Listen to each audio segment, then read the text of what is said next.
কিভাবে শুধুমাত্র দাগ নাম্বার দিয়ে জমির মালিকানা খুঁজে বের করবেন। আমরা অনেক সময় নিজের জমির দাগ নাম্বার খুঁজে পাই না, আবার দাগ নাম্বার খুঁজে পেলে জমির মালিকানা খুঁজে পাই না।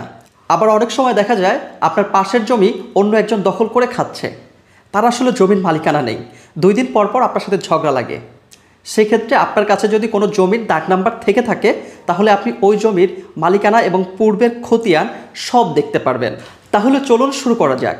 দাগ নাম্বার দিয়ে জমির মালিকানা খুঁজে বের করতে হলে প্রথমে আপনাকে প্লে স্টোরে গিয়ে সার্চ বক্সে DLMRS লিখে সার্চ করতে হবে। তারপর স্ক্রিনে দেখানো এই অ্যাপসটি ইনস্টল করতে হবে। এখান থেকে আপনাকে নামজারি খতিয়ান অথবা সার্ভে খতিয়ান সিলেক্ট করতে হবে। তারপর প্রথমে বিভাগ সিলেক্ট করতে হবে, তারপর জেলা, উপজেলা, তারপর খতিয়ানের ধরন CS, RS, SA অথবা BRS। এরপর আপনার এলাকার মৌজার নাম সিলেক্ট করতে হবে। তারপর নিচের দিকে এখান থেকে অধিকতর অনুসন্ধান সিলেক্ট করতে হবে। এখানে আপনারা দেখতে পারবেন 2টি অপশন, একটি জমির মালিকের নাম, অন্যটি দাগ নাম্বার।